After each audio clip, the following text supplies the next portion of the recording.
Incoming transmission. Let's go watch it in 2D. The objects exist entirely in 2 dimensions, on a single plane. They have length and width, but not height. Virtually flat. Fascinating. So many questions. How can a 2-dimensional entity have access to a 3-dimensional universe? No, let's go watch it in 3D. But if we watch it in 3D, then is it worth the cost?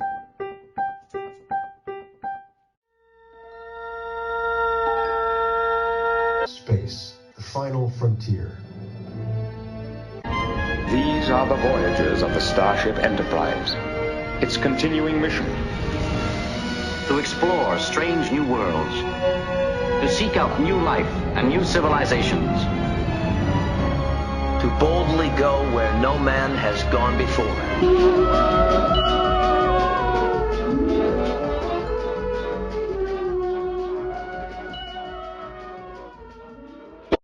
Hello. This is Adolf Vega with James Tate and Kristen Richard. And today we are recording as a celebration of Star Trek because Star Trek recently had their 50th anniversary. And this podcast, we're going to go over all things Trek. So if you're not a big fan of Trek, well, sorry. So we got quite a few things we want to talk about today in this podcast. I think first and foremost, let's go around and talk about why you got into Trek and what you like about Trek. Kristen, go ahead and go first. Okay. Well, my parents and I used to watch Star Trek, the original series. It used to come on television, broadcast television every Sunday night. And that was back when families actually watched television together. So we would have dinner with Star Trek, and I enjoyed the shows as much as they did. Okay. And James, what about you? Basically, for me, it was that my parents weren't particularly into it, but my grandpa was because he grew up with the original series. He was pretty young when it actually came out, so like around the 60s. Around my age, actually, he got into it. And he was watching it ever since. And so I kind of got into it because he was always watching reruns, basically. So I have memories of Star Trek, just never ones of like catching new episodes or whatever. Just, always reruns for me. Okay. For me, it's kind of interesting. My brother was really into Star Trek, and like he had a Star Trek, what is it called, on your computer where it automatically plays when nothing's going on. Not wallpaper, but screensaver. And so he always had that going on, and I never understood it because I didn't watch Star Trek. And so when Next Generation was on, he watched some of that, but I didn't really watch it until I was just bored one day, and it had an episode, or I guess a special. And the special was the Next Generation and behind the scenes of the Next Generation. And they talked about where they go to the bathroom and just different things they did on the show. And I was like, this sounds interesting. I kind of want to watch this Star Trek now.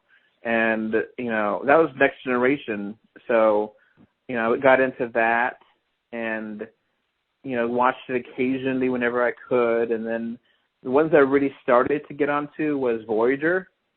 And then I watched majority of Voyager. I think I skipped like the first 2 or 3 seasons and then got into there after pretty much like right when 7 to 9 became part of it.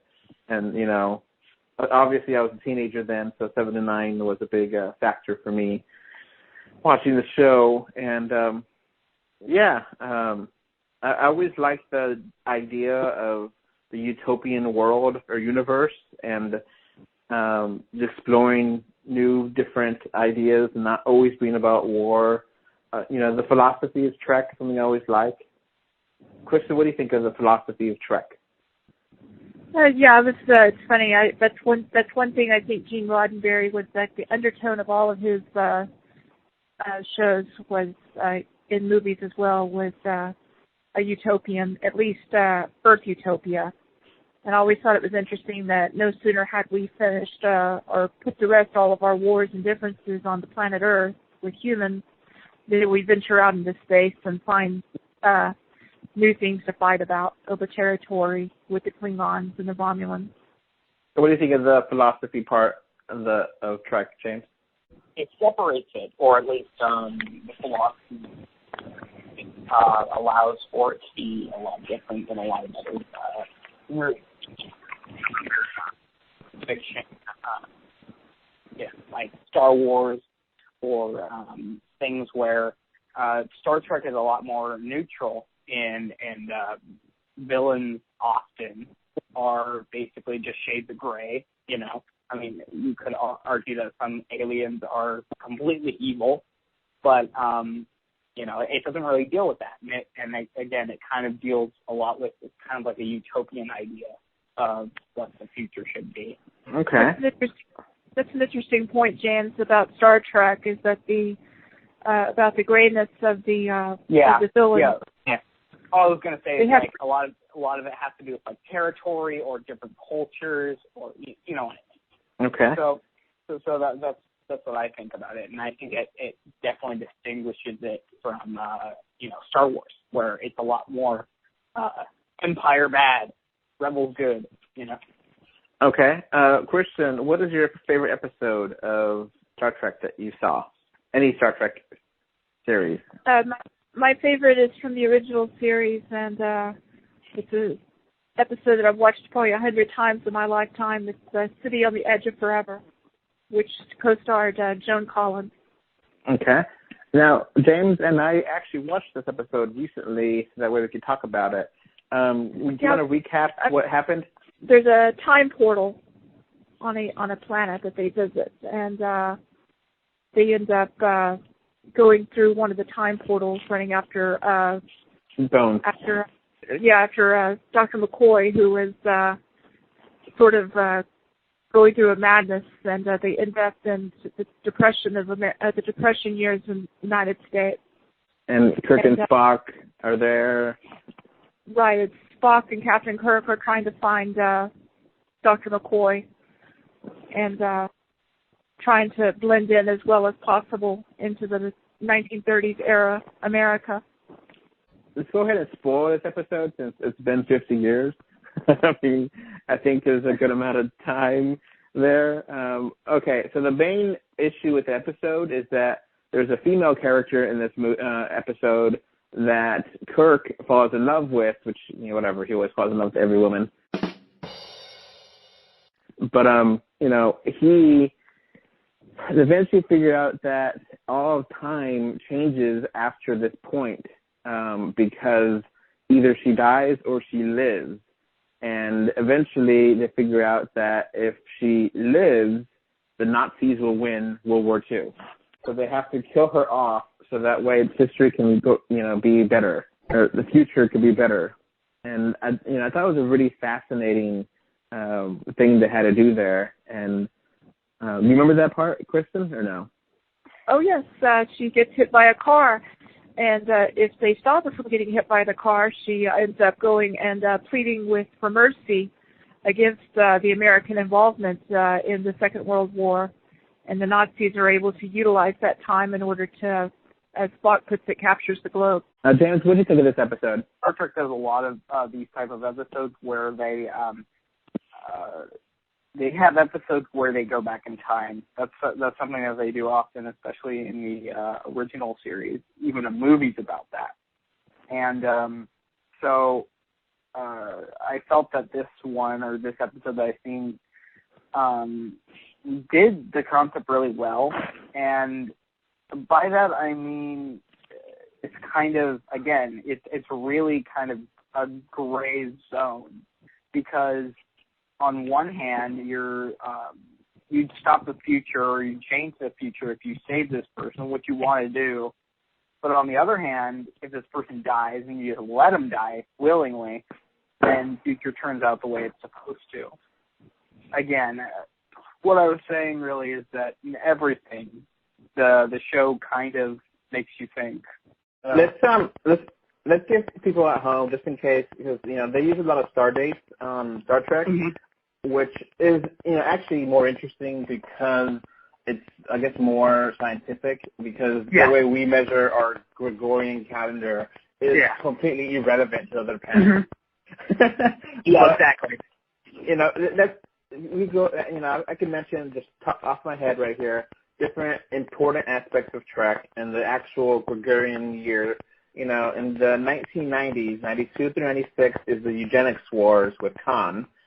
And 2049 to 2053 is supposed to be when World War III happens. 2063 is supposed to be when First Contact happens. 2151 through 2154 is when Enterprise happens. 2156 through 2160 is supposed to be the Romulan War. Of course, we were talking about it covered in those novels. Mm-hmm. And so then the original series happened, basically. And then the movie, right?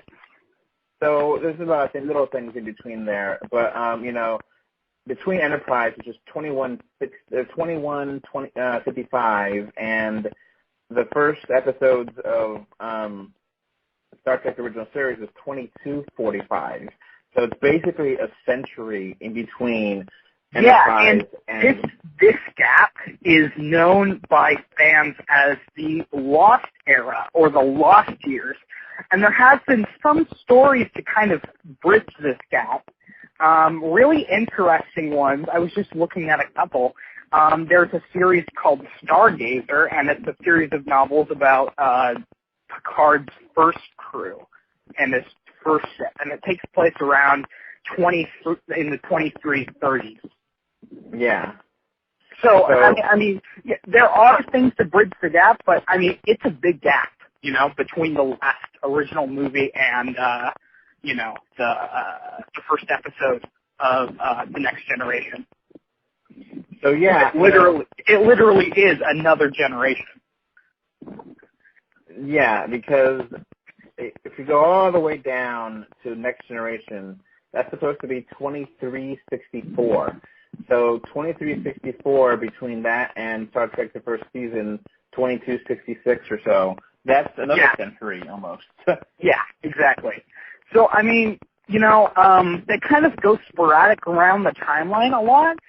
If you ask me, they should have, for Star Trek Discovery, why not place this either in a more large gap between Enterprise and you could have set it in exactly 2200 instead of 10 years before the original, because that's still kind of an unexplored era, the right slab in the middle between Enterprise and the original series. Or what fans really wanted is maybe one of those in the gap, in the beginning of the 2300s, maybe. Covering the gap between original series and Next Generation. It's a big gap. That's what we were talking about. So the last big thing here, in the quote unquote, present or newest stuff is, Nemesis in 2002 movie. There's been a lot of stuff there too. So I mean, so that's 2379. So after that, it's where it gets kind of fuzzy. Time is always a weird thing. There's a lot of time travel elements of Star Trek, and they've screwed up the timeline 100 times over. So, and there's a few episodes where there's a temporal time directive. And there's actual people that go back in time and fix problems that the other shows have done. So, that might be an interesting, sub-series if they want to do, Star Trek Time Police or something, because that is something that has happened a few times before where, I remember, I think there's this one Voyager episode where that basically happens, where people from the future get 7 or 9, and then they try to stop a plot to destroy something or other, and they have to get her a few seconds before the last time they got her, because I don't know. And it just ended up being a weird little time travel thing. And of course, Voyager basically ended with the time travel element where Captain Janeway goes back in time from the future to push herself into the Earth, get there sooner. So, it's time travel is a really interesting thing. So now let's move on to my favorite episode. This is Next Generation, Season 5, Cause and Effect. In this episode, the Enterprise blows up, and then the episode restarts, and then it blows up again, and then it does it again and again.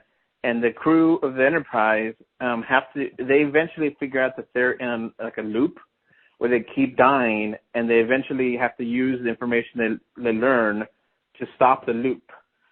So it's one of those things where they kind of know they're going to die, but they have to figure out a way to stop them from dying.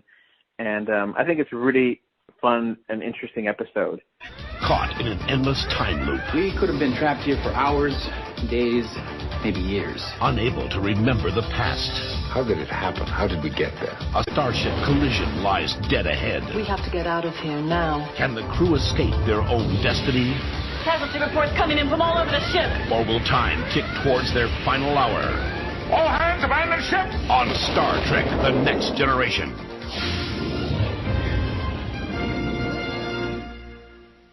Now, do you remember this episode, James?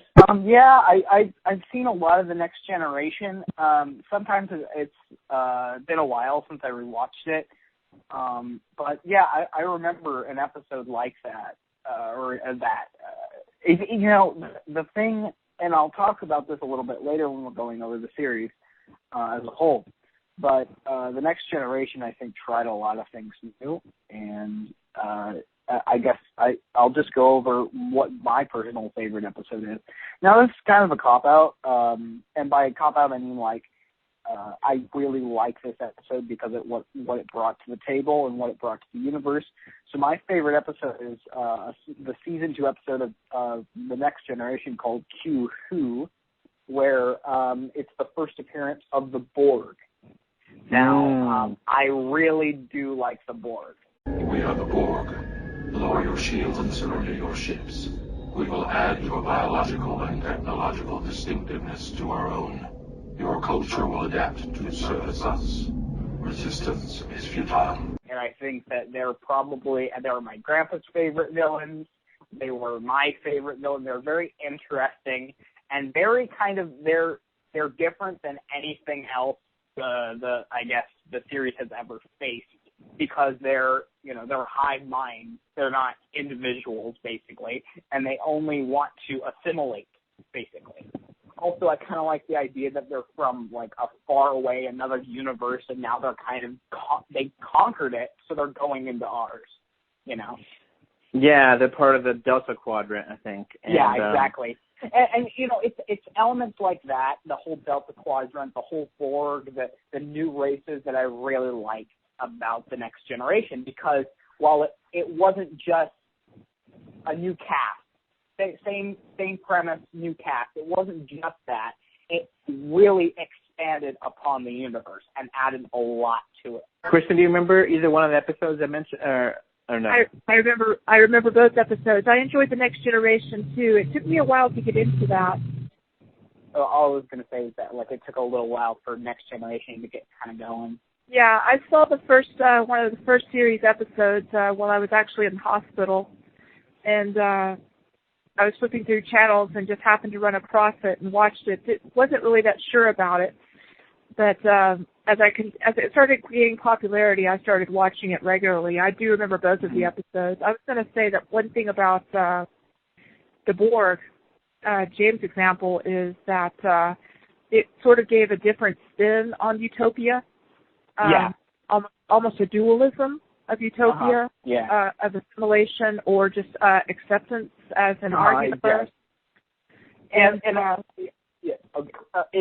don't mean to interrupt or anything. I was just going to kind of add on to that, but for me personally, the reason why I like this episode especially is not only because it like kind of brings it to the table, but I've noticed that really all the storylines that they had with the Borg were really good.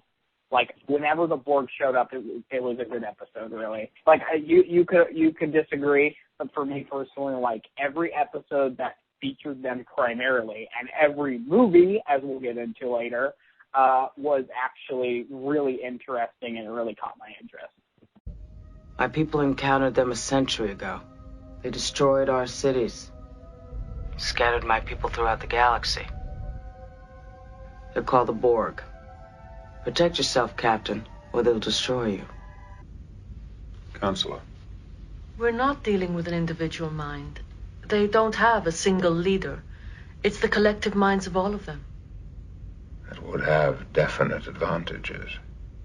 Yes, a single leader can make mistakes, which is far less likely in the combined whole. They're made up of organic and artificial life, which has been developing for thousands of centuries. The Borg is the ultimate user. They're unlike any threat your Federation has ever faced. They're not interested in political conquest, wealth, or power as you know it. They're simply interested in your ship, its technology. They've identified it as something they can consume. Christian, would you want to finish anything, your thought before? Well, No. I was just going to say with your episode, your favorite episode of the time loop, I thought it was interesting that it sort of builds on a idealism of, I think that every person dreams about being able to go back and fix mistakes. Mm-hmm. And yeah, that I think that's the reason that story touches people, is to be able to, because we always want to redo something. And I think that kind of plugs in with my favorite episode as well, as the consequences of redoing something. Yeah, and that Borg episode, they really did a fantastic job of building it up. You know, having Whoopi Goldberg as what was her character's name?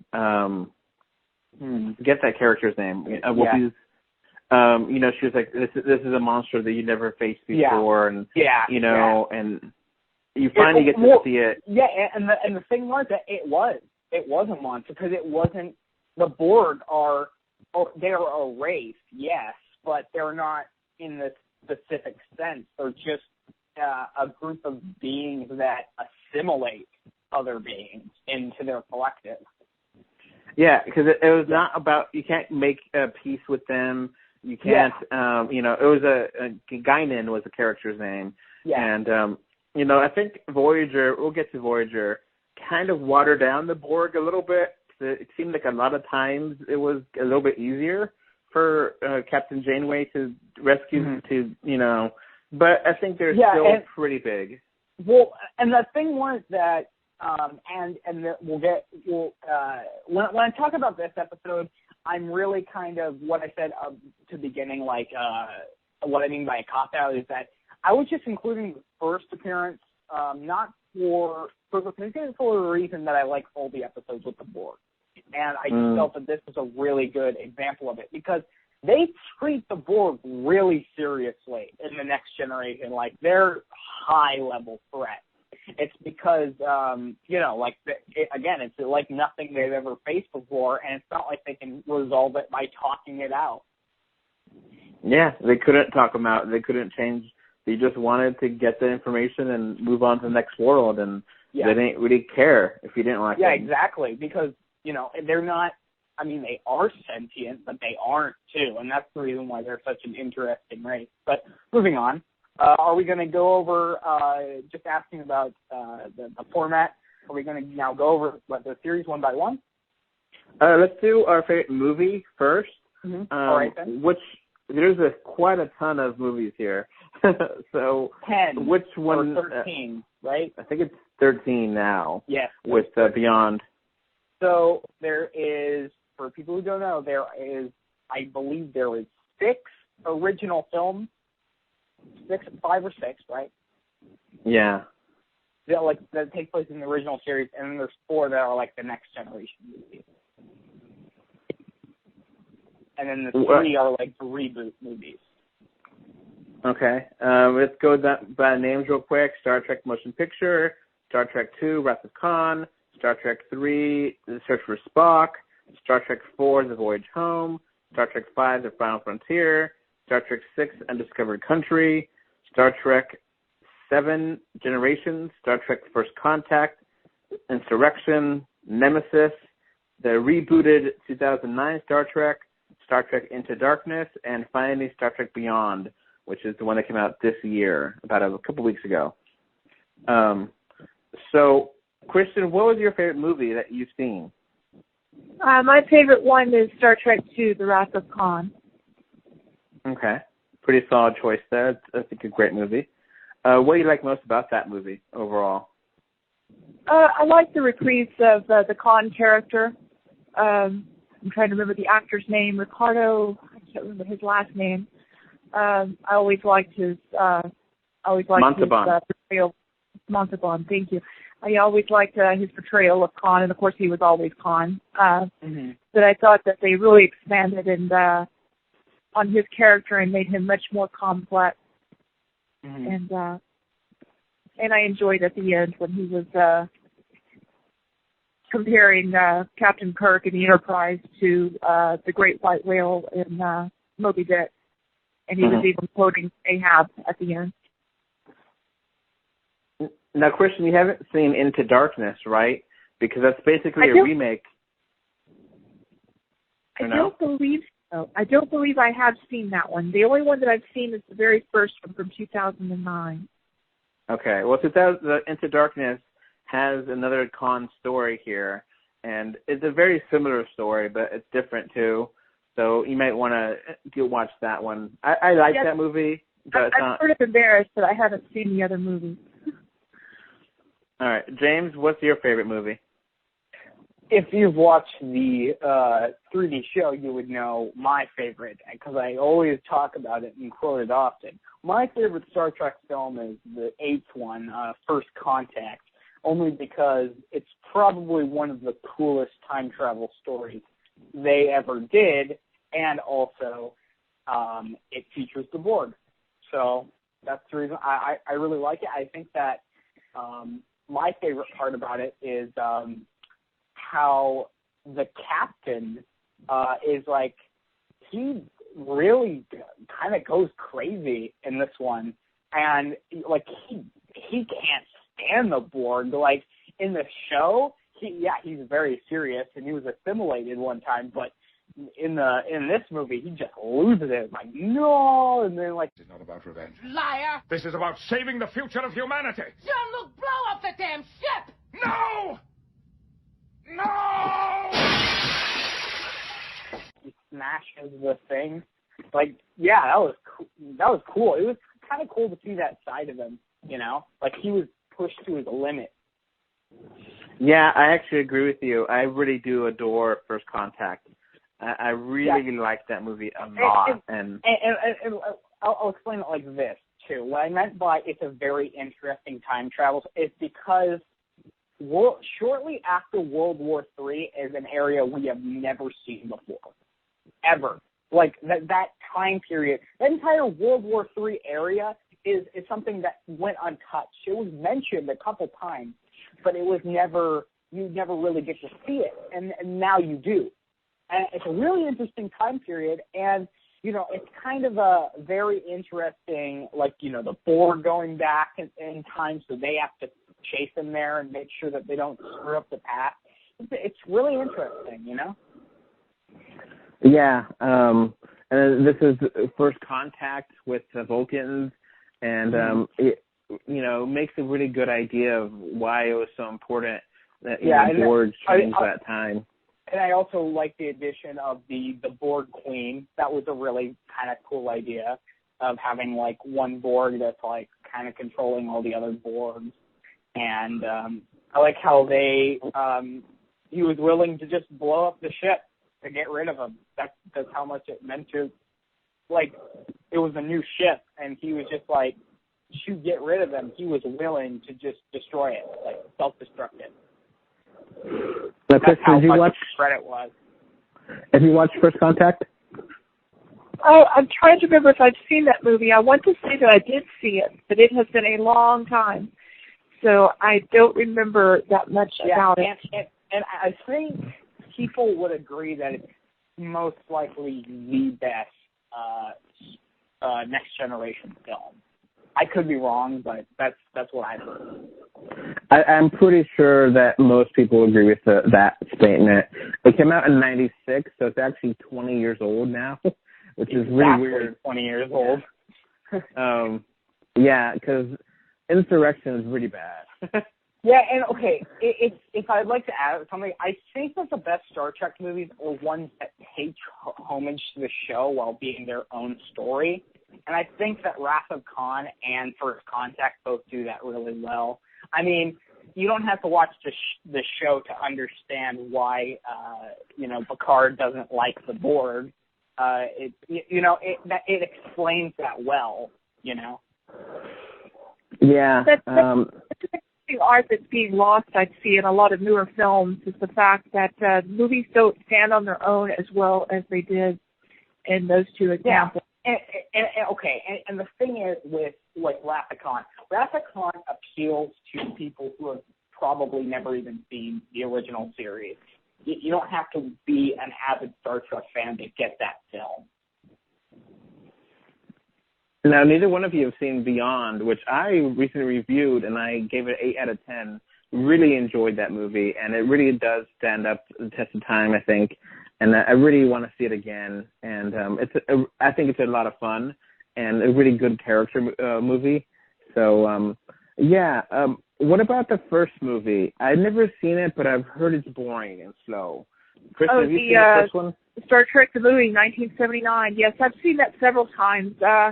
It's duller than the show, than the original series, and it's much duller than Wrath of Khan. In fact, the actors actually commented that they enjoyed making Wrath of Khan so much more. It's sort of dry, but it does have an interesting story, though. It's about one of the Voyager's spacecraft that ends up processing information and discovering self-awareness.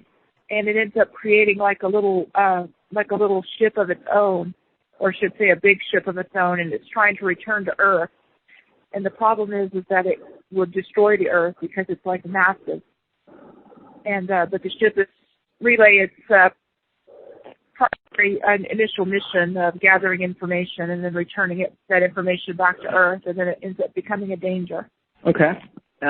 Let's go over really briefly each show. And we can talk about what we like about those shows and any specific, things about it. So obviously we start from the beginning here. And the original show, obviously I think, Christian, you really liked this the most, right? Sorry, you were breaking up. What was that? I think it's pretty obvious to assume that you like the original show the most. Am I right or no? Probably. It's a close race between that and Next Generation. Once I got into the show, I really enjoyed it. I think that the original generation captured an audience in masses back in the 60s because it was something that was so new. But I think that the Next Generation ended up augmenting that in a very profound way as the characters got into their role. Yeah, and the way I see it, it's kind of like the first show really captivated an audience, and so by the time of the Next Generation, it was like a good. It was literally the Next Generation, but there were lots of people returning from the old series, as far as fans go. Yeah, go ahead. Because if you take the Next Generation on its own merit and don't compare it to the old shows, I think you still have a lot of old Trekkies that didn't think that the old shows could ever be matched. And so there was a lot of prejudice in there. But I think for younger audiences, I think it captured their imagination. Yeah, and I mean, for me personally, the original series has a lot of good gems. But, I think they made a joke about this on Futurama one time. It's like, it's a mixed bag. Some are really good and some are just complete cheese. Yeah, I think that's a good point. It is a little bit cheesy, a little bit more, humorous, a little bit more kind of corny at times. Not bad. It's just. I mean, it's not bad. I mean, I like cheesy things, but the thing is that I think that only a handful of them really are stood the test of time a lot, and you could compare it to like the Next Generation. I think it's interesting staring at both shows and back and forward in this day and time. You really see how they capture the essence of the time period that they were in. You know, if you go back to the original series, you realize just how 60s it was, the very bright colors and everything. And then if you go to the Next Generation and watch it now, you kind of get that 90s vibe. And with the computers and everything. And I think one of my most endearing things that I enjoyed about the Next Generation was the duality between data and lore. And I always enjoyed episodes where they had conflict. Okay. Yeah. And well, before we get there with the Next Generation, let's finish up real quick on the original series. I think one of the things that we got to mention, too, is that it really, even though it was only 3 seasons, they really hit the ball running. It didn't waste that much time to have good episodes. And then the first episode is really strange. Have you seen that first episode where it's Captain Pike and not Captain Kirk? Yes, I've watched it one time. It's so different than the actual series. I was really glad that they made the tweaks that they did. I think that the producers made wise decisions. Have you seen that episode, James, or no? No, actually, I haven't. I've only seen at least half of the original series. I haven't watched. I mean, I'll watch it because now I'm interested. But the thing is that for things that only a couple of, as I said before, a lot of them just aren't for me. Like the good ones are really good, but. That's just me personally. That's fine. So yeah, the first episode, I rewatched that, and it's Captain Pike, and like they don't say, warp speed. They say, something else, and like the whole episode, like number 1, Spock is there, but it's not really. He has more emotion than he does in other show episodes, and it just seems very off. And like the whole episode is the Captain Pike being on a planet where these aliens want to start Adam and Eve with him, and this other woman that was a girl that was crash landed on that planet, and it just doesn't. I don't know. It just doesn't feel right. It's very scrappy. It's just very scrappy. Define scrappy. I thought it was kind of disorganized, and just the timing was off. Yeah, like they just kind of had the camera stand still whenever they went to warp, and it just looked really weird. Like they didn't actually have a ship to use. I don't know. So the next actual series before we get to Next Gen is animated series from the 73 to 74. Anyone watch any of this? I have. It used to come on television. I actually have those on DVD. James, have you seen it or no? No, but I've heard of it, and I'm almost certain that the animated series isn't canon. I could be wrong, but I don't think it is. I think it is, and I think really? They have the whole voice actors on there, right? Kristen? What was James' comment that he thought it was what? Not it was canon. Uncanon. Now, I think you said before that it looks like the animated series is not canon. I don't know. It's kind of confusing. Actually, okay. Another point, because I was researching so much after a while, because I was really interested. Parts of the series are canon, and it's really confusing because Gene, how do you pronounce his name? Roddenberry? Roddenberry. In 1989, it was completely canon. This is the weird story. So 2 years before this guy kicks the can, he says to the cast, or he says to Star Trek, the people making it, oh yeah, by the way, I hate the animated series. It's not canon. Out of the blue, completely out of nowhere. And the weird thing is that the makers of Star Trek Next Generation and the makers of Star Trek Enterprise have said that even though it's not canon, they personally like it and try and sneak elements past the creator into their series. So there's a big debate over whether the animated series is canon or not. Personally, I plan to watch it because I'm actually rewatching all of it. And, I mean, there's elements which are canon and which are used. For example, there is an episode called Yester Tomorrow or something like that, and it has to do with Spock's childhood. And a lot of those elements from when he was, like, a child are used in the actual show, like, later on. Interesting. Another canon element of the Star Trek universe is Kirk's middle name, Tiberius. James T. Kirk, well, the T stands for Tiberius, and that was first introduced in the animated series. So yes, there are both animated references that go into the show, and there's also book references. For example, the idea of the Vulcan Star Forge or the Vulcan Forge was originally introduced in a 1978 novel. So there's a lot of elements of the Star Trek universe that you kind of have to read up on the internet just to kind of get an idea for. It's really interesting. That is interesting. I'm glad you mentioned that. There's just so much there. 50 years of shows and movies and books. If I can say so myself, I would highly recommend checking out both Memory Alpha and Memory Beta, the official Wikia for the Star Trek universe. They are very, very detailed, and you can tell that a lot of love and hard work were put into making them comprehensible and just really interesting to read. It kind of expanded on the canon. It was give the listeners a little synopsis since I actually know about it. It's actually produced by Norm Prescott and Lou Shermer, I believe it's his last name. It's the Filmation crew that made several cartoons in the 70s and 80s, including She-Ra, He-Man, and then they made some live action shows as well, like R2, The Legend of Isis, and I own most of their things. I actually collect things from them.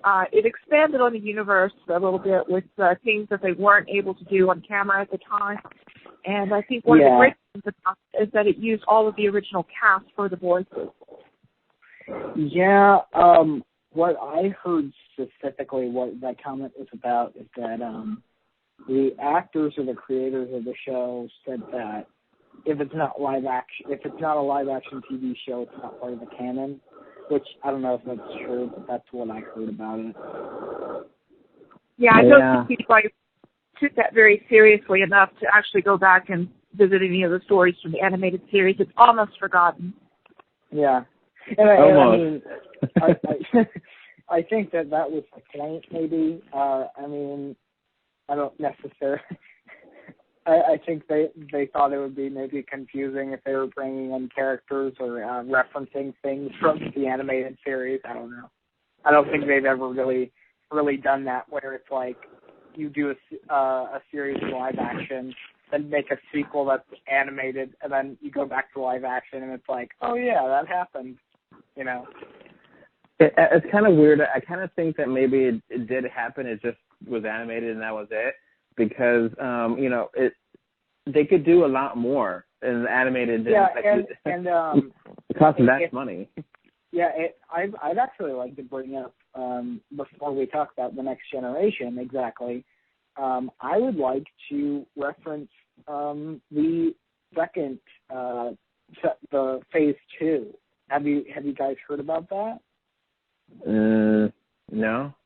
Okay, so after the production during the production of the first movie, they planned on making more episodes for Star Trek, and they were going to call it Phase 2, like Star Trek Phase 2, and it would be like the return of all the cast, basically, because there was such heavy demand, even like 10 years after its cancellation. but eventually they just decided to make some movies and then the Next Generation. So it was something that they planned, but it never became a thing.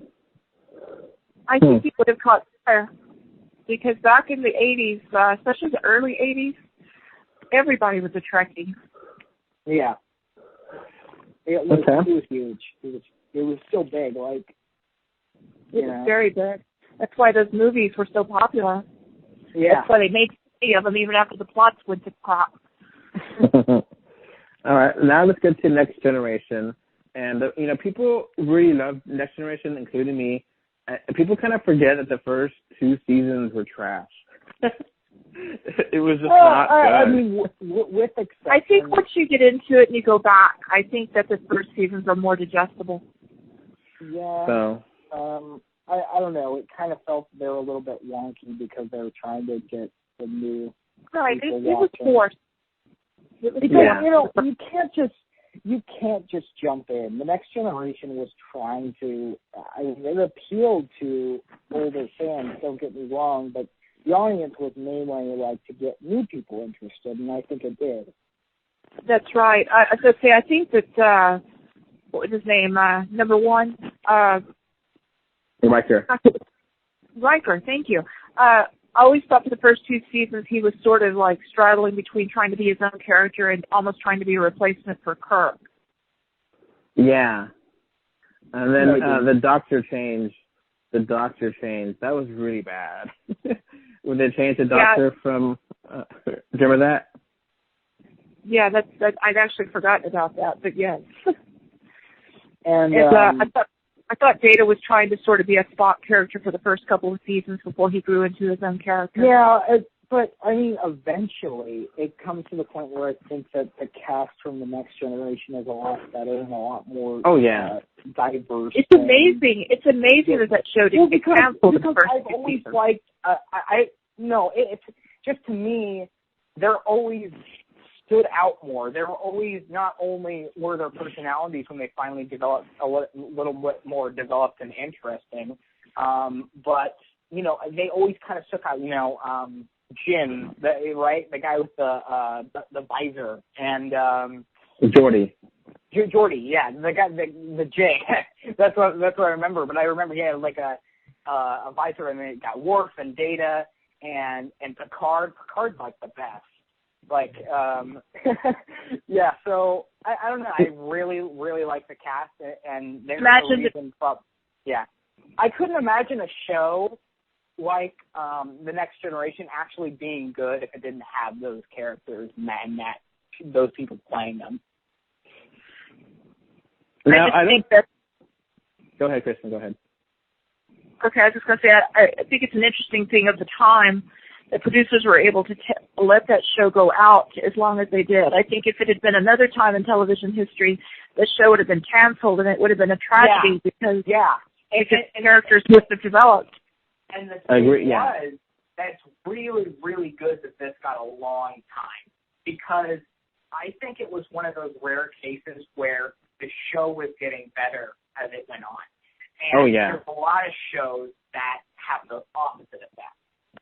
Whereas I think that, even 100 episodes in, because this show is like twice the length of the original, and they really, really utilize that time to build up these characters. That's the reason why some of the movies felt so bad in the Next Generation, is because it was like they were kind of ignoring development in the show. Yeah, I just wanted to mention that because people really do love Next Gen, which I agree, it's a great show, but the first 2 seasons were kind of rough, and people kind of forget about it. I think that there are, my favorite episode of the Next Generation is from the 2nd season, so there are good episodes in that, but I just think it's a little bit bumpy because, they were trying new stuff out. They hadn't made episodes in 20 years or something. It's been a while. Yeah, and it's fine. I just wanted to mention that it was a little bit rough going in. They changed it from Beverly Crusher to Dr. Pulaski, and then Pulaski was like very much like a Bones character and had a lot of attitude, and I just didn't like her. And then they killed off, what was that, the woman character that was security office. You know, forget that woman's name. Tasha Yar. Yeah, and they killed her off. So I liked her character. I hated it when they killed her off.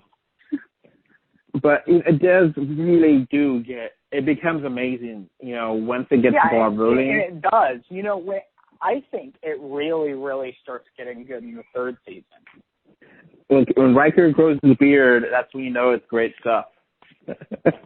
You know? Yeah, we thought when he grew the beard that he was no longer Kirk. He was Riker. Yeah. Yeah. And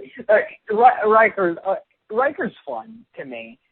He's kind of, and I'll just say, the character, part of the reason why The Next Generation was so good is I think that the characters bounced off each other really well. Like the whole, some of the scenes where Data's talking to Picard. It's like really interesting because I mean you have those gems all throughout the series and even throughout the movies. There's one meme. There's a very famous meme where Data's talking to Picard and he like face palms twice or something. Very memorable, even if it came from a terrible film. Yeah. So. And then, of course, the way Next Generation ends, that series finale is amazing. Yeah, and one thing I really liked about it moving on, honestly, is that, you know, while it ended, it had a really good run. It had a lot of episodes, and honestly, I could have gone for more. I never really felt that the show kind of left, you know, and I never really felt that it was gone or it was canceled like the original series. I felt that, you know, it was always there. That's interesting because in the original generation that watched the shows, like my parents and your grandparents, I don't think the original series ever ended for them. Yeah, exactly. I don't know. I just always felt like those characters never really went away. I mean, what's the next series after that? Like, isn't it Voyager? Well, hold on. The next series after that is Deep Space Nine. I'm just Deep Space Nine. I was just asking to make a point about that because I'm pretty sure in Deep Space Nine there is a couple cameos from characters from the Next Generation. That's all I wanted to say. Yeah. So, you know, a couple characters actually go from Next Generation to Deep Space Nine, which is Michael Dorn. So I mean, it's not like I mean, in the sense that up in my head, it never ended really. It was always there. I could always watch it. But then in the other sense, those characters just did go on to other shows. They did appear, so it's not like they just went away. So yeah, Deep Space Nine is very different Star Trek, where they don't really travel. It is basically, their own the space station, deep in space, and they have adventures that come to them. And I never really got into it. I do, I've seen a little bit.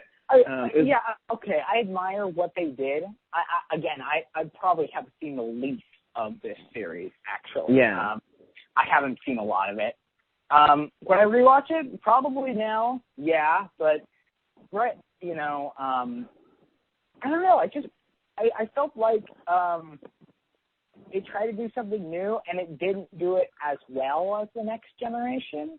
But one thing I really do like is that the Deep Space Nine takes place like around the same time that the Next Generation does.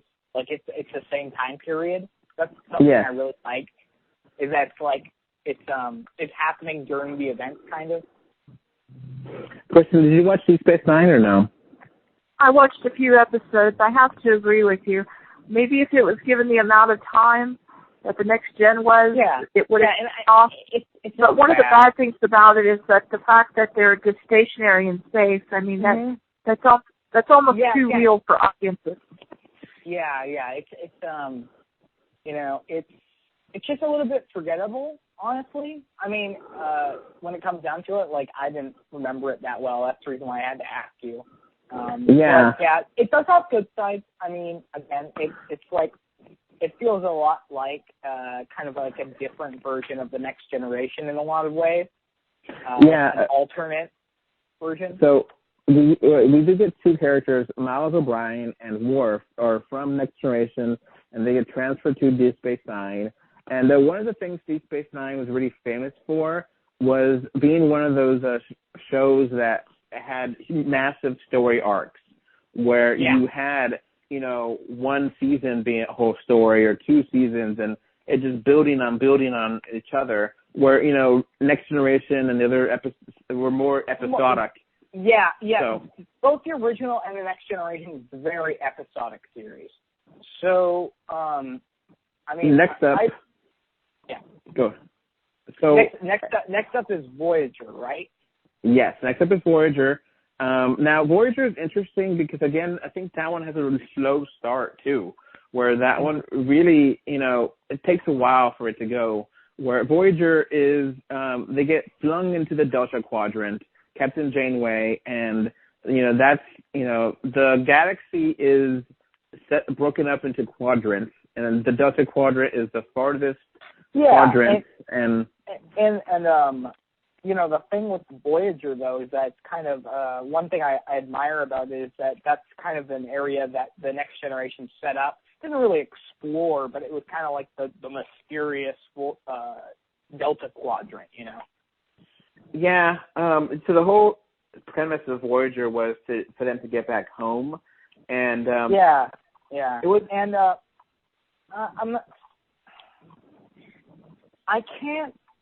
like as you pointed out earlier, I think that they handled a lot of some things better than others. Again, like you pointed out, they didn't really. I don't feel that they really did the Borg service. Like, they kind of.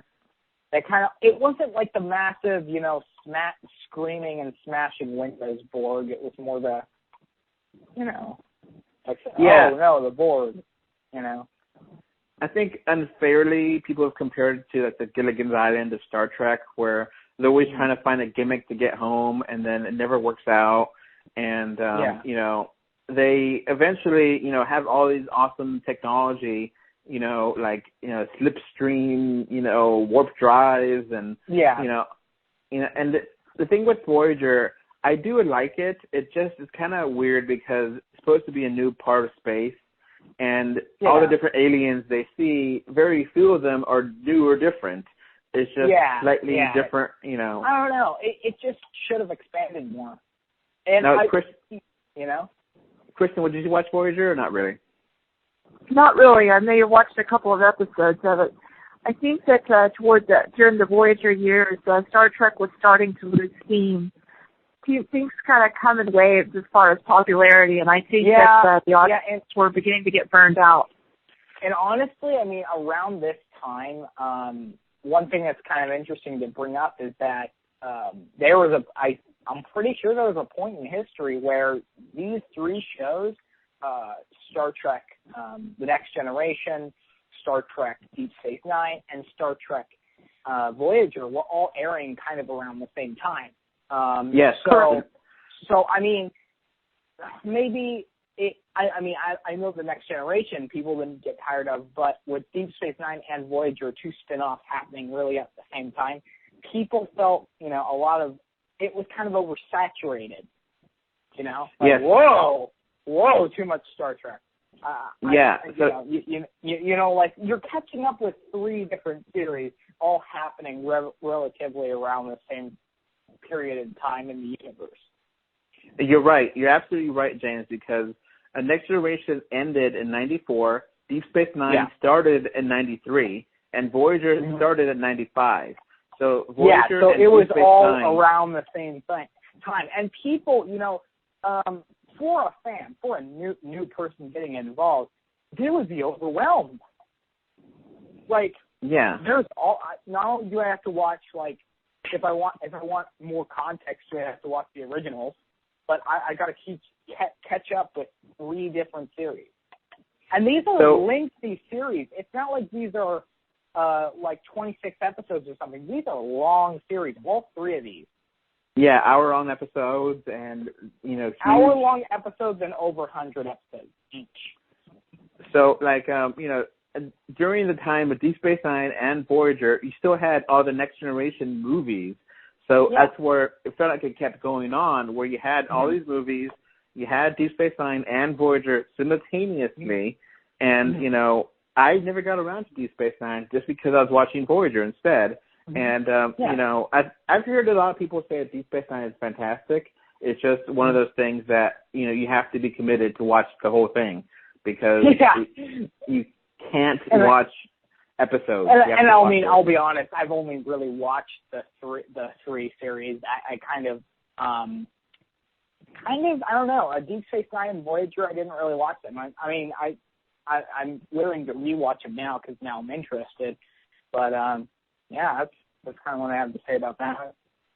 Now, Voyager, I think one thing that I found super interesting about it was that they actually generated a brand new alien with species 8472, and that alien was able to destroy the Borg, and that they found a bigger bad guy out there, and it was, you know, a totally different alien. Like, their dimension, it was like not space, it was like actual, you know, outside of the ships were, like, you know, living things out there, you know, so it was a totally different alien, and that was interesting. It became a little bit too cliche when, oh, you got another Borg episode, and now you're going to get, you know, the species 8472, kill them. And then 7 and 9 really was used a lot to make it sexy, and her character got better, but it was kind of rough at the beginning, you know, just her being sexy and then her being a jerk most of the time, you know. They kind of try to do the data thing where they don't know about humanity, and it just kind of came off weird because, you know, I wasn't really a fan. So, that. I mean, let's move on. She was a woman. What was that, Kristen? I was going to say, do you think audiences had a harder time connecting with Seven because she was a woman? I kind of think that they were doing that on purpose because she was a woman and because she was pretty, that they played it up. And they're like, oh, we're going to really play this up, you know, because we don't want, you know, young adults to watch it, and, you know, we're going to, you know, have all these, you know, butt shots and, you know, awkward sexual tension. And I think they played it up too much, you know. I think the idea was good. Yeah. So let's go on to the latest show, which is now the prequel show, Enterprise. Yeah, Enterprise. Yeah. I have good memories of this. Okay. Kristen, did you watch Enterprise? I did not watch Enterprise. You missed out. I love Enterprise. I love Enterprise. Yeah, okay. Enterprise is really good. And it gets a bad rap. It does get a bad rap. I'm going to check it out now. Because it's a prequel. It, like, takes place before even, I think, the original, right? Yeah, it is the first mission. It's before Kirk. Before Kirk. And 100 years. 100 years before. If you ask me personally, I don't know if it was a tie. I think that the production quality was pretty dang good. I think that a lot of people complain about that. No, it looks great. It really did. Yeah. It was like, I felt like I was watching like the modern Star Trek. It doesn't really feel like, oh, this is the early 2000s. It felt like, you know, this could have been aired a couple days ago. Like, it really feels that way. And a lot of the storylines are really interesting, too. You know, just I guess the idea of this is before even the original series. It went all the way back. So let me go ahead and go over that real quick. The premise of Enterprise was the first Earth ship to leave Earth to do, you know, the mission, and with the Vulcans, and you know, there is no Federation at this time. There is, you know, a basic, you know, the Vulcans are okay with the humans, but they're not. Yeah, they still don't trust because them. Obviously they established in First Contact that they met them previously. And so this is before Federation, before a prime directive, and before they get a real, you know, knowing how to handle encounters out there. So some things that Enterprise does is they invent the Red Alert. They invent it's just so weird you don't think about it, but like they call it the Reed alert because one of the characters, Lieutenant Reed, creates that system because they're out there in space, and they eventually, the last season, they have like a bunch of different story arcs, mini arcs, and they explain a lot of aspects of original and next gen, and it really becomes amazing. I think that this series is the most tragic out of even the original series, because at least with the original series, it was kind of cut short, and people were like, "Oh, I miss it, and I want it to come back," and then eventually it did, kind of, with the movies. This series never got that. It just got canceled, and people hated it. Like, even now, lots of Star Trek fans do not like this series at all, and I don't honestly understand why. When did it come out, James? It came out mid-2000s, 2002 to 2005. It only got Okay. It may have just not been its time. Okay, it is actually interesting you mentioned the date, James, because the original air date for the pilot was September 11th, 2001. Oh wow. So they had to delay it a week or a couple of days to get it because it felt it was really weird. And, it was 2001 to 2005. So it was immediately after Voyager ended. And, and to be honest, I think that people skipped it because of that oversaturation I was talking about. I agree. People didn't give it even a chance because they had just gotten done with Deep Space Nine and Voyager. That they're like, I'm kind of tired of Star Trek, and so they didn't watch it. You know. Yeah, I agree completely. And okay, Enterprise is the first Star Trek show that I literally watched from day one until the last episode.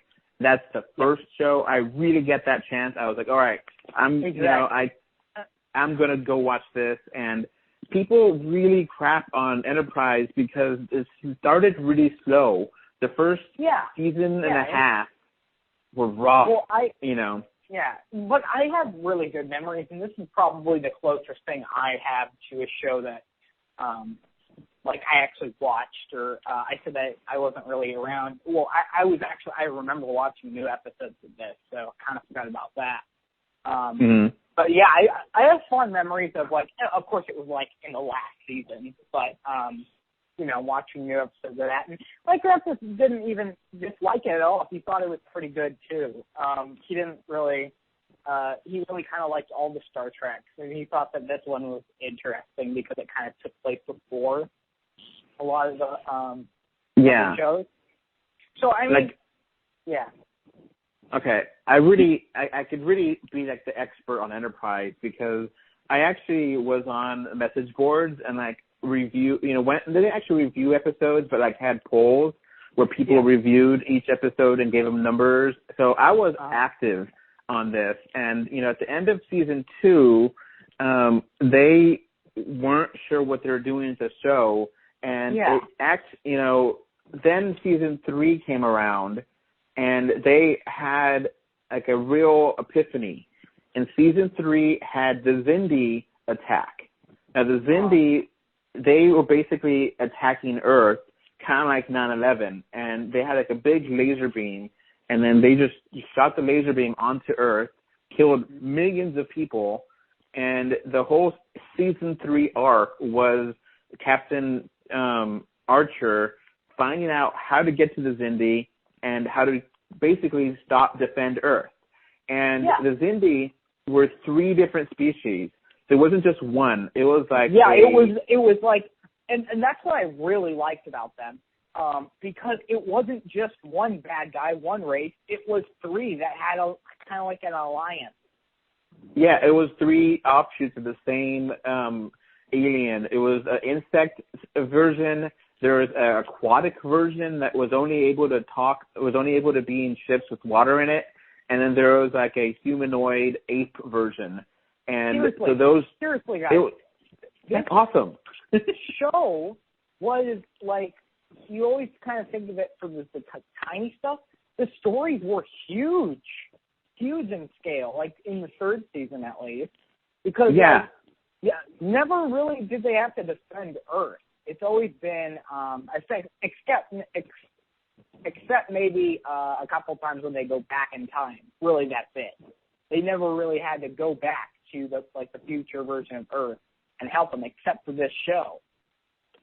Yeah, and okay, I honestly hope, I cross my fingers and really, really hope that they do not act like this show didn't exist. Oh, okay. Yeah. I won't spoil the last movie, Beyond, but they do have a reference to things that happen in Enterprise, and I was almost cheering when they mentioned that. But they, for Beyond, for the current Star Trek movies, Enterprise is canon.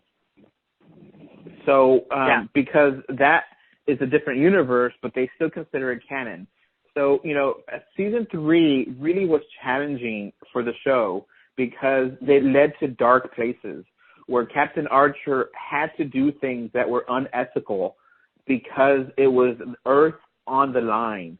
And when he had to get pushed to torture aliens to get information, and he had to use clones to basically, it's amazing what they did here. And honestly, if you look at all these, Star Trek is, in many ways, kind of like a parallel universe to our world, our timeline, our problems. It's kind of like symbolic, really. Because, it really is. Because around that time, we were dealing with the war on terror, and arguably we still are today. And we did do some pretty unethical things, but it was for, or at least they thought it was, for the best interest of our country. And, I mean, it's the same deal, It is. It really is. You're conflicted because, on one hand, you want to protect your country or your planet in Star Trek. But on the other hand, you might have to do some pretty shady stuff. Yeah, and I agree 100% with you, James, and that's why season 3 really got it to be awesome. That's the reason why, and this is kind of a side thing, has nothing to do with Star Trek. That's the reason why I like the Vong from Star Wars in their storyline with their books. The Vong were basically terrorists who came from another universe, and they hated technology, they hated the culture, they hated the Jedi, and they just wanted nothing to do with them. And so the Jedi and the Republic had to really kind of do some pretty shady stuff, and it was a really bloody war. It's kind of like that with in Enterprise, Around this time, that's what America was going through. Kristen, were you going to say something? Yeah, I was just going to comment on James and your reflection that it was kind of a parallel story of our times. Do you think that maybe the audiences didn't like the movie because maybe it was a little bit too close to home? Maybe. It's one thing to go back 10 years, 15 years later and rewatch those and accept them. But it's quite another when you're actually fighting that actual struggle and then watching a show about it. Yeah, I think maybe it went a little bit too close to home, but all the negative attention that I heard at it didn't really have to do with that. It had to do with it's never going to be that direct, and during the time, people are going to figure out other reasons that they don't like it. But I think that maybe subconsciously. I think maybe subconsciously, but another problem that what's really tragic and sad about this is I didn't really get any ratings, and it got canceled. Really, because that's the book point I was going to go to next is that a lot of people gave up on Enterprise after season 2, if not after season 1. So they didn't see this really greatness that season 3 was. That's the reason I'm kind of hesitant to think that it was because people didn't watch it because it was close to home. I think people didn't watch it because they were tired of Star Trek. They had Star Trek overload. And, that was probably true too, yeah. So Star Trek Enterprise actually got canceled after season 3, and it was a big uproar because it was a massive cliffhanger. Yeah. And I mean, personally, Now, I'd like to mention one thing before we even start talking about kind of like the new movies or the future of it. I'd kind of like to actually mention all the extra stuff. So not just the cartoon, but there is a bunch of tie-ins, like books and comics. I read a couple of these. They're pretty good. They're like some of those comic books or novels are pretty good. There's one where who's the second in command in Next Generation? Riker. Riker. It was Riker had his own team, and it was a trilogy of books focusing on his team and like his crew. And those are good. It's just here's the one problem. As I said before at the very beginning, they do not consider any of if it's not a show, if it's not a movie, it's not canon. And that is really aggravating to me because some of those books, some of those comics are pretty good. And that's why I've never really gotten into Star Trek as much as I've gotten into Star Wars because at least for the longest time with Star Wars, everything was connected, But with Star Trek, it's kind of like, oh yeah, this didn't really happen. I mean, you read it happen and you saw it, but it didn't happen. So that's kind of a turnoff. Okay. Now let me finish up with the Enterprise real quick. Last season, so they canceled it. Season 3, big cliffhanger. People actually protested and sent out letters, and eventually CBS and Paramount said, "Okay, we'll give you one more season." Yeah. And season 4 is when they're like, "Okay, writers, you have one season." And they did like mini arc after mini arc after mini arc. They explained, Kristen, you'll appreciate this, why the Klingons have ridges in Next Generation and don't in the original series. They explain that. Oh, okay. They explain all these little stories, and it is fantastic. I think season 4 just really tipped it out of the park. And unfortunately, season 4, the series ends in the worst possible way. I hate the series finale of the show.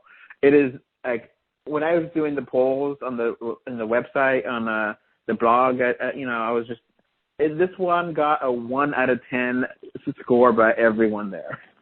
It was like 90% 1 out of 10 because the last episode was a hologram episode of the Next Generation, and it was not really its own episode. It was like Riker trying to figure out about his episode in Next Generation, and everything was a hologram, and like they invented a character of a chef, which is not in the series at all, and then they skipped, all these things, and basically it's the formation of the Federation, and at the very end, the captain is going to give a speech, which is going to be the speech that becomes the Federation, the landmark speech that helps make everything, and they cut it at that point. Made me so mad. Yeah. Maybe they wanted to be sure that there was no more letters written to them. And the episode just didn't work, and I hate that episode so much. It really felt like they were trying to connect the dots and be cute, and they failed miserably with that, and I hate that episode. James, I know that you told me that you've researched what Season 5 of Star Trek Enterprise would have been. Can you enlighten everyone listening to what that would have been? Okay, well, actually what I meant by I found Season 5 was that actually the scripts and rejected ideas for a 5th season were actually turned into a series of ongoing novels that you can actually buy. And some of these novels cover the event called the Klingon War. So, like, it's something that happened in between Enterprise and the original. Okay. I remember not talking about Klingons or the Romulan War because that's something that's always been referenced in the past, but never actually seen on screen, really. So that's interesting. Yes, so it goes over that and also provides kind of like a more covering to the series. Another interesting thing, if I'd like to add on, because I was reading up on it, is that with the novels, a couple novels of Deep Space Nine tie-ins actually make up a 8th season and official ending for the series. Interesting. So it's been a few years now. From Enterprise to 2009, it was 4 years without Trek. Yeah, and I mean, if you count just series-wise without any chocolate, it's been more than 10 years. So, I mean, going into the future, All right. I was just going to say, like, it's been a while since we got a Star Trek show. So we're going to have a new Star Trek show. It's going to be called Discovery. And we have a lot of details that came out about Discovery recently. We could talk about it now. It's actually going to take place in the Prime universe, not the movie universe. It's going to be taking place in the regular. It will take place, and this is a decision I really liked because I don't have really a problem with the movies, but I am more comfortable with the original universe. Now, the thing with this one, it's going to start in January of 2017. It's going to be on CBS All Access. So you need to have that to watch it in the United States. But it will be on Netflix everywhere else in the world. It's just really strange that you need to have CBS here, I'll but just whatever. pirate it. So, okay. The premise is it's 10 years before the original series. So it's still in that time period, like after Enterprise, but before the original series. Yeah, and that's for me. That's the first thing about it that's really big. I'm not really a fan of that because I feel like it's going to be, getting too close to the original series there, and not. I don't know if it's going to have enough breathing room to be new on its own. Yeah. So I would have preferred this just, go 50, 100 years after Voyager. Go into deep future. Yeah. Well, that's something I kind of was about because I want it to take place into the future of the series. Maybe in the time between Captain Archer and Captain Kirk, during the Romulan War, maybe that would have been a good time too. Why not? How about a series that takes place in between Captain Kirk and Captain Picard? Like in between that. That's something we've never seen before. Yeah, that's a good one too. Yeah, because there is like a 50 to 100 years separation between those two shows. Yeah. So a lot has happened. So I'm not super excited about that aspect. It's going to have a female lead, which I don't know. It's not a big deal. I mean, Captain Janeway was a female lead in Voyager 20 years ago, so that's not a big deal. But they said she's not the captain; she's the first officer, and which is like okay. I don't really who's the captain then? Yeah, because that's kind of like the main focus is always. And they did confirm that they're going to have a gay main character in there, which is like, okay, I don't see the need to mention that. They could just have it on there. Who cares? It's not really about that. But they're making a bigger deal out of it and saying, hey, yeah, it's going to have a gay character. Yeah, you know it. And it's like, who cares? It doesn't matter. Why do you have to announce that first? Are we also going to get a black character? Are we going to announce that, or just going to check off the list? I mean, it doesn't matter anymore. I'm not saying it does. I'm saying that it seems like they're making it seem like, we got to have this list. We got to have the black guy. We got to have the gay. We got to have the woman. Stuff like that. It's interesting if it's just taking place 10 years before the original series that they didn't tackle those problems in the original series. Yeah, that's what I'm worried about, that they're going to, have their hands tied where they can't do that much because it's going to be affecting the next show. And, they could, in theory, have younger versions of some characters on that show, You know, Oh yeah, they could. Spock easily could be in there, you know, a cameo, because Spock lives hundreds of years, so it's not that far-fetched to have the Spock character in there. You know, maybe a younger version of, you know, some of the characters we know, which then it gets really kind of weird because, you know, you're going to have these adventures before you have the other adventures, you know. Yeah. So so far the only thing that's bad or off-putting is the timeline placement now. James, Okay. So you're saying about Star Trek Discovery, you want to talk a little bit more about that? Okay, so I was reading up just the other night about some Star Trek Discovery news. And, you know, we talked about some of these news.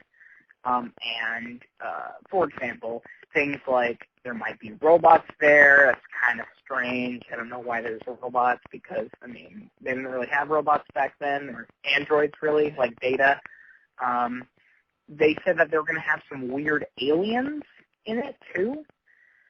They said they were going to have a female lead, but she's not going to be the captain. And another set of news that we didn't cover. So apparently, according to the producer, the director, I don't know who said it, but he said that this show is going to be edgy, or it's going to have, like, include more gore and, like, I guess sex too. I mean, that's kind of strange. Like, I mean, Star Trek, I mean, the Next Generation, the original series, I mean, they are shows for adults, but, I mean, I don't really think Game of Thrones, and I think Star Trek, so I'm kind of about this. I mean, I'm going to have to see it, but... Okay. Like, to be fair, James, there has been a history of sex and relationships in Star Trek, but it's not been explicit. It's been very, innocent, and, you know, Kirk, like I said 100 times, has sex with any alien, and, you know, Riker, you know, has sex with aliens, and there's a lot of suggested things. There's nothing. There's a lot of things. Yeah. I mean, there is suggested things. As I said before, it's an adult show. And I mean, it has those things there. It's just, I guess, it's always subtle, you know? Yeah. It's always more subtle, and that's what I kind of like about it. So I'm kind of about, like, them not being subtle about it, because that's a change, and it feels like a change that they did to appeal to, like, a more modern audience, maybe? I don't know. Maybe. I could be wrong. I could be wrong, but it's just one of those things where, like, a lot of this stuff, like, of course, the timeline placement, I mean, we don't even know if, like Kirk would still be in the Academy pretty much. Spock would be on Pike's ship, I'm pretty sure, because it said that he served with him for 13 years, and this show's supposed to be in, like, 10 years. So, I mean, he was already with Pike for, like, 3 years by the time of this show. By the way, if anyone's confused, the initial Star Trek series takes place in the year 2265 to about 2270, and this show's supposed to take place exactly 10 years before the first series begins, so around 265. And Spock joins our Pike's crew, or starts working for Captain Pike, around 2252 or 3. So, I mean, I don't know. You said earlier maybe young Spock could be in it. Yeah, he could. I mean, I don't know who would play him, but he could potentially be there. You could have an appearance of, like, a younger Kirk. I mean, it's kind of a really strange period, honestly, because this show isn't the Klingon War. It's way after that. It's not something we're going to see maybe it mentioned. But yeah, I mean, this is going to be like a 13-episode first season. Yeah, I mean, I guess the thing with the I don't know. There was a character in Deep Space Nine called Odo, and he was he could actually transform to different people, or, you know, as one of his alien abilities was to, you know, shapeshift, and he really was neither gay or straight. He had sex, and it was a woman sometimes, was a male sometimes. So, you know, it doesn't matter because it's already been done, you know.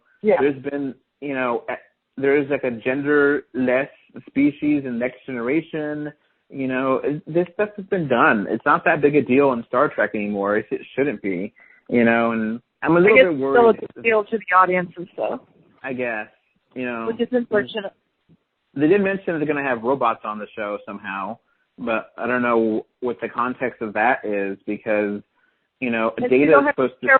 I'll have to be careful with that, too, because in the original series, the computers were pretty wooden. Yeah, and they're going to try to reinvent or redesign some aliens to be part of the show. So I'm a little bit worried about this show because, you could get away with a lot more if you put it in just a different timeline. But if you're going to attach it so closely, 10 years is nothing, from the original series. Yeah, it really is. I'm that long. Are you going to have Captain Pike, or is it going to be like Lieutenant Pike or something, And I'm a little bit anxious. It was like, oh, we got to have the woman lead, and we got to also have the gay, and we also got to have, I don't know. Robots. Yeah, robots. Which, Which they have to be primitive, because I don't think androids exist until the Next Generation. Until Data. Data is like the first real android. There's robots, but they're really primitive and basic, robots here and there. Yeah, exactly. They're the sci-fi, robots that, move basically just, very stiffly. I am a robot, That's the way the original series was. They spoke in a monotone. Yeah. So it wasn't until the Next Generation that they actually were really developed. So they did confirm, at least they said that there's going to be a Star Trek 4, which is going to be after Beyond. But Star Trek Beyond hasn't made that much money. It's made a decent amount of money. I don't know if it really has enough money to justify a fourth movie yet. Who knows? I mean, it did make a good amount starting. They maybe reached a saturation point again. Yeah, I mean, okay, it's made about $200 million in the U.S., so that is nothing to sneeze about. But the movies cost so much now. What a point is it profitable, and they can feel comfortable. Oh yeah, we'll definitely make They also kind of have the problem where they have to retcon that one character whose actor died. Yeah. They gotta say that he died off screen or something. Yeah, for Chekhov. Yeah. So they got to figure that out, how to do that. So I really do like Beyond. I think you guys would really enjoy it if you watched it. So I'm optimistic that they could do a really good job with more of these movies. I'm fine with having two different universes. I really hope that they keep going crazy with this other universe, and they can introduce the Borg. They can do whatever they want now. They don't have to be limited to the original series. Yeah, exactly. So I look forward to that. Worldwide it's made $211 million, so that's still pretty good. But budget wise, it's $185 million. So you got a profit of like $30 million, but that's not that much,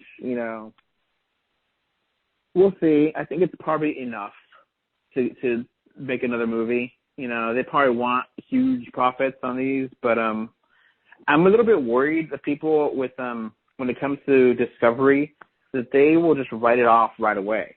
Yeah, I also kind of I don't think that the network is competent or not competent, confident in this series. Like, why not put it on actual television? Yeah, so you have to, Kristen, I don't know if you understood this part really. You have to have CBS All Access to watch it, which is an app. And you can get the app on your Roku or your Apple TV or whatever, but you can't really watch it on TV, on air, I think. You have to watch it via the streaming of the app.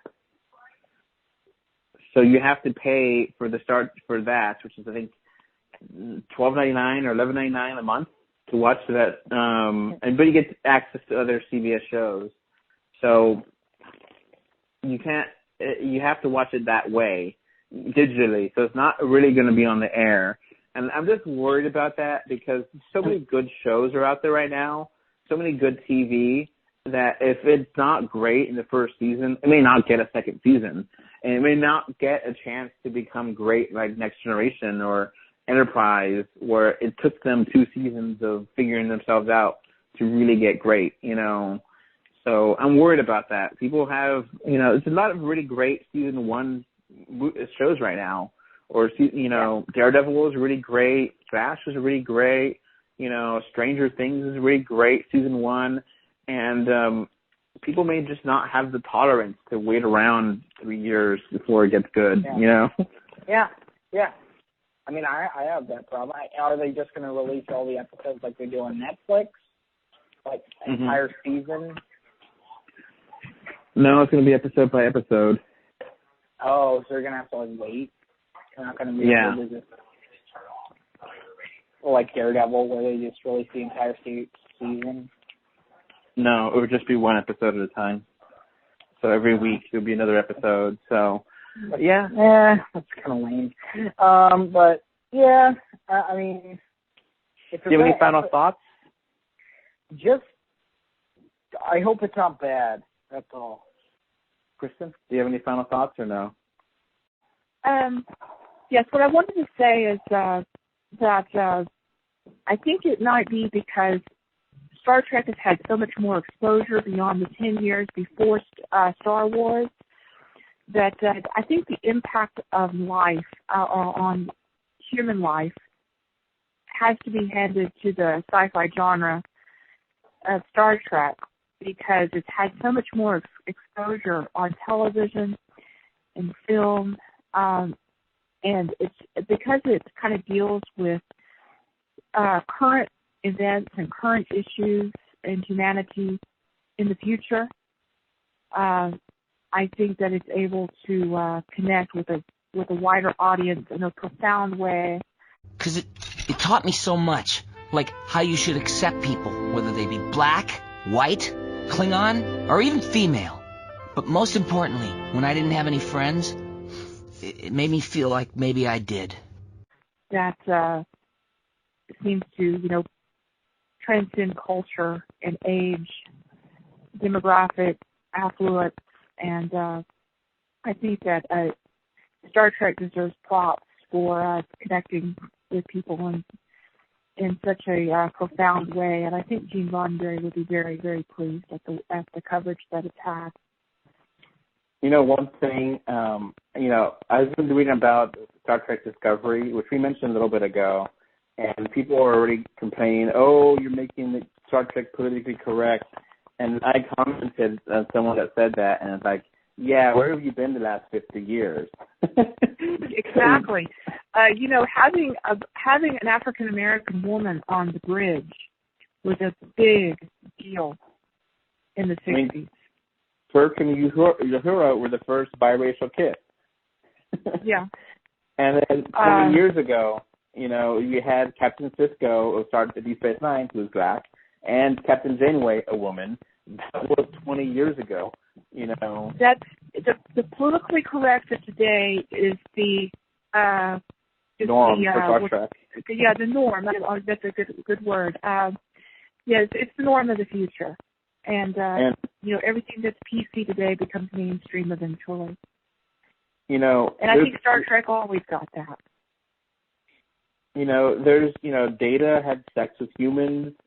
Kirk had sex with any alien they wanted to, and it was no big deal. And there's episodes of, Next Generation where Picard defends the rights of robots or androids, where, Data wants to be a slave, or there's an episode of, Voyager where Captain Janeway fights for the rights of holograms to not be used as slaves, and it just is a matter of, they've been doing this. It's been, they've had characters, I think I mentioned earlier about Odo, which is like a shapeshifter in Deep Space Nine, and he can transform to a woman and had sex different ways. And I remember this one episode where, there's a species that is not one gender or another, and like some feel like they're female and some feel like they're men, but they really want to be neutral. You know, they've had this kind of stuff for a while. So it really, if you haven't seen it and you haven't been paying attention, you know, and it's not really, it's always meant to try to have an ideal future. I think, you know, people kind of forget how radical having a Russian on board was back in the 60s, you know. Indeed, the Cold War was still going on, and we were still scared to death that they were going to fire nukes at us. You know, to have them teamed up with us was also a big deal. And we also have to think about having Sulu on the bridge. You know, there were baby boomers were watching this program whose parents had told them that, you know, that Japanese people weren't to be trusted. So to have them as the navigator, you know, aboard a ship, you know, was, you know, it stretched it. Yeah. You know, that, you know, we mentioned before Enterprise pushing boundaries, 9/11. You know, there's one episode where the episode starts, I'm going to spoil the episode, where the episode starts with the head engineer dying. And they're, you know, trying to go out on a mission to save Earth. And the doctor knows of a kind of parasite that clones an individual. So you have to figure out what to do. And eventually you learn out that the funeral of the character is for the clone, that they used purposely a clone to get like a kidney, so that way they could specifically murder that clone to make the engineer stay alive, because the clone only had a certain lifespan, and the, you know, actual engineer needed to be on the ship to get things going so they could save Earth. And it's an amazing episode because it's so, you know, the clone has different personality, but it's still the same character. And, you know, he has to, you know, at first, you know, they don't really like the ethical choices there, but, you know, it's the, you know, as logic dictates, the lives of the many outweigh the lives of the few, and they had to kill off, you know, they had to make a clone to kill it off to give it to the original person. And it's an amazing idea that it's one of those things that we probably will be dealing with in the future. So, you know, these episodes, you know, another episode of Enterprise, you know, had it, like, you know, they go through like a portal and they find future versions of themselves, and they have like a loop, and that future version is like from 50 years into the future, and they knew that loop was going to happen. So then they decide to help out the, you know, old version get out of the loop. So they sacrifice themselves for the good of everything else. And, you know, everyone has their own life and everything moved on, and they have to figure out what to do. And, you know, these ethical ideas, you know, is a different kind of political correctness, and figure out what is the smart and, you know, amazing, interesting thing to do in a, you know, weird situation. But I digress. Kristen, what I told you about Star Trek Discovery, what do you think of it so far? That's the new show coming out, right? Yeah, I don't know how much you heard of it when we were mentioning the. See, when I watched it, I tried to look up information on it after you had told me about it, and the only thing I was really able to find was just like this very like short like teaser of like the Enterprise flying out of this asteroid or whatever, and that was like all. And I was like, what? This doesn't tell me anything about the show. Okay, so after talking to you and James, I'm certainly much more interested in it now. I'm not sure if you heard our little conversation here with that. It takes place 10 years before original series. Yes, I did catch that. So, you know, we kind of mentioned that we're not sure if they're going to be tipping on each other's toes and, you know, accidentally, you know, having to write that way, knowing that 10 years from now the original show is going to take place, you know, I don't know if that's going to be a handicap for the show or makes it difficult. Well, the way these new Trek writers are, they'll probably just create an alternate universe. They seem to be the way they're doing things now. Well, it's supposed to be set in the Prime universe, so it's supposed to be correctly in there. You know, it may have Captain Pike. It may have Spock, for God's sakes, you know, because Spock is, you know, really old, you know, character that stays old, so they can have a version of Spock, you know, be in this, and it's not that big a deal, you know? Right. Maybe proto versions of other characters from the original series can cameo in here and there because, you know, it's before the Enterprise, so they got to be younger, you know, and that's going to get really ugly. You know, you already have a team from the movie series, you know, are you going to hire them? Or going to hire a whole different person to play Spock again if you're going to do that? And I'm just a little bit worried about that, you know. Yeah. I would like to see Zachary Quinton playing Spock, though. That would certainly drive me to the television to watch that show. Yeah, and I'm not sure if you heard us when we mentioned the whole you have to have CBS All Access to watch it, but you can't watch it on Hulu. What do you think of that? CBS is probably my favorite network, so I wouldn't be beyond subscribing to them. So, yeah, I mean, you know, it's just one of those things that is a barrier to some people. You have to get another... It would be a barrier, except for the hardcore Trekkies. So, yeah, that's, you know, I'm going to get it because, you know, that's the way you can pay for the show, literally. You know, you still have commercials, but you pay for it and, you know, put your money where your mouth is. I admit that does drive me crazy. That is why Jerry and I cut the cable over 10 years ago, is because I told us that I am tired of paying for commercials. Because I would study late at night, and I would often have the TV playing in the background. It would just be infomercial after infomercial. And I'm just like, no, I'm not going to keep paying for this. Yep. And, you know, I tried out All Access, and they have commercials. So you have to pay, I think, $9.99 a month, and you still get commercials in there.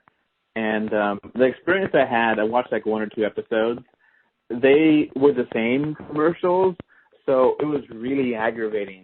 One thing that does get really annoying, you know, with this new media that we have with computers and streaming media. It's interesting the way that it's the same commercial over and over and over again. That's one thing where television thrives, is that it was a little bit better mixed. And even if the same sponsor was, you know, casting several commercials throughout a show, it would be a different version of it, just slightly altered even, just to break it up a little bit. It's almost like they're trying to brainwash you now or something with this like same commercial over and over again. Yeah, but let's wrap it up. So overall, 50 years of Trek. You know, I think for the most part, even though not all the years had Trek, but a lot of them did, I think it's a pretty great show and a pretty great premise. And I still want more, you know, even though I got kind of burnt out of it in the 90s, I still want more, you know. I think that Star Trek will still be watched 50 years from now.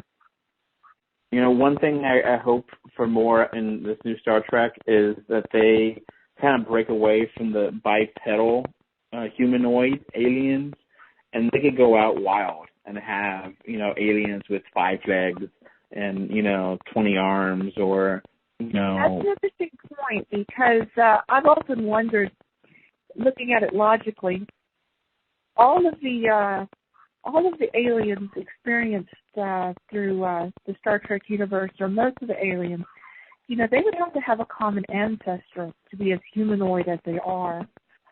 And I've often wondered if they're ever going to go back and, you know, or maybe they already have in an episode or two, where they go back and talk about, you know, the reason why this humanoid form has taken place throughout the galaxy or the universe, you know, that because they do have a common ancestor.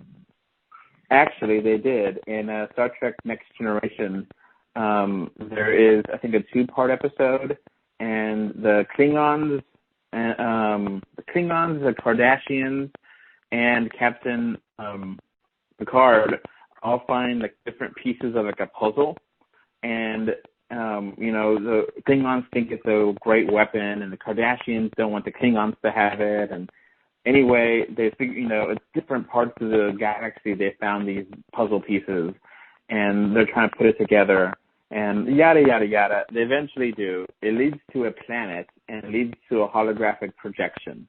And the holographic projection is a humanoid bipedal, but it's a very plain-looking one. Like, it just has the very basics of human-esque, 2 hands, 2 feet, 2 arms, 2 legs, a head, a mouth, eyes.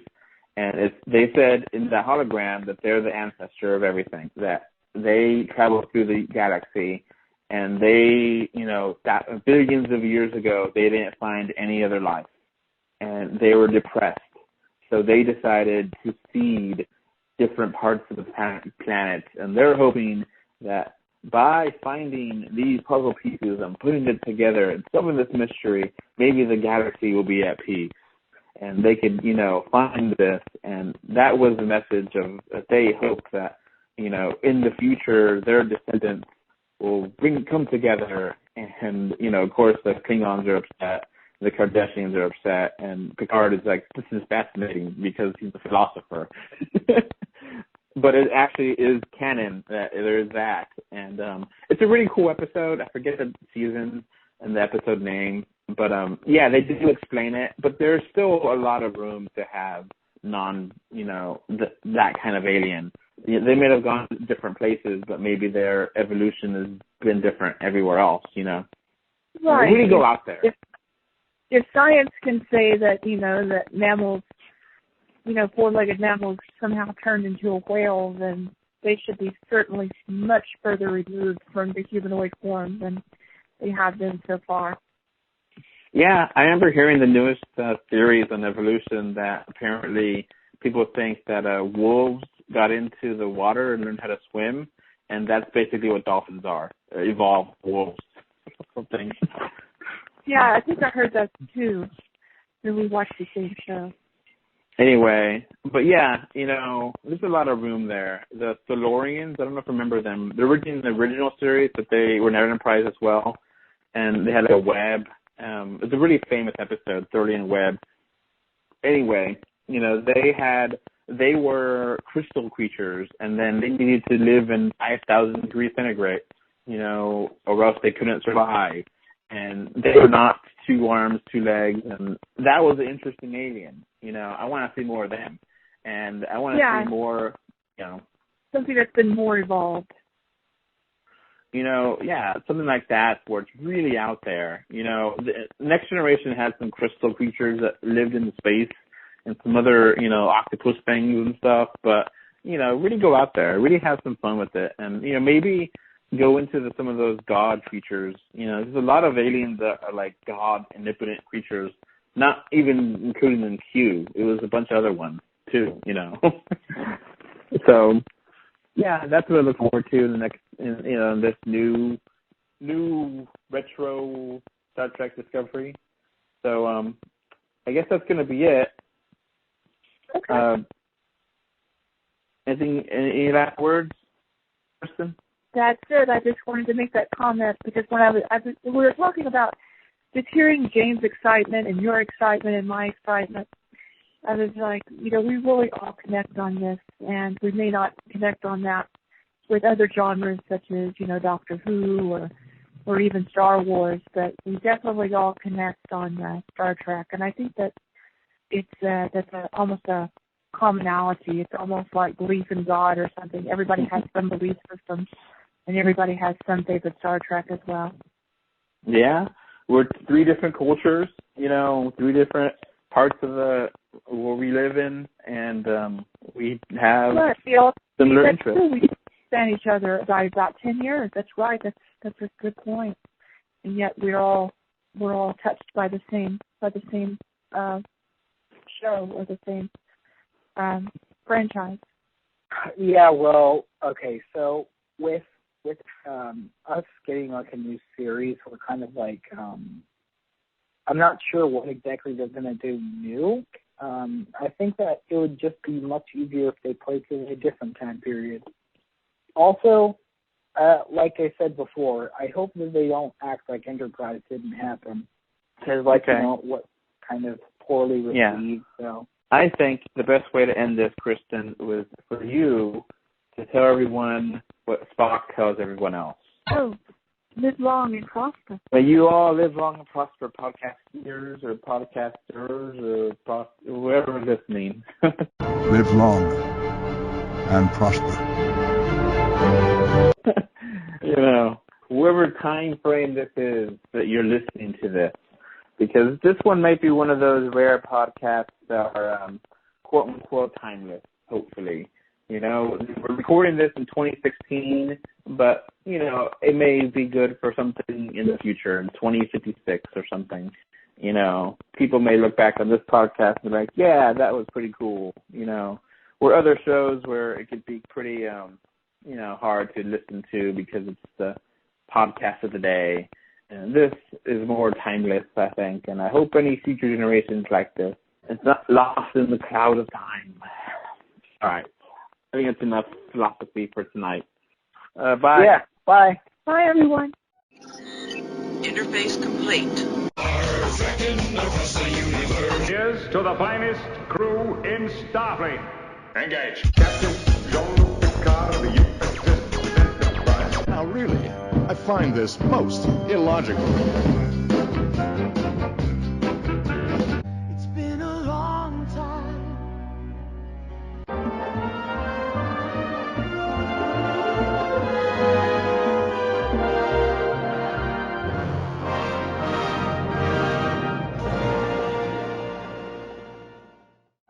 Alright, so that's going to wrap up this podcast. Remember to like, comment, favorite, subscribe, love, whatever. Heart it, do something. 3D or 2D.com can be found on Facebook, Twitter, Instagram, YouTube, iTunes, Google Play, Stitcher Radio, and SoundCloud. And if you want to send us email, our email address is email3d or 2d at gmail.com. And thank you again for listening. Bye. Thanks. Bye. Bye, everyone.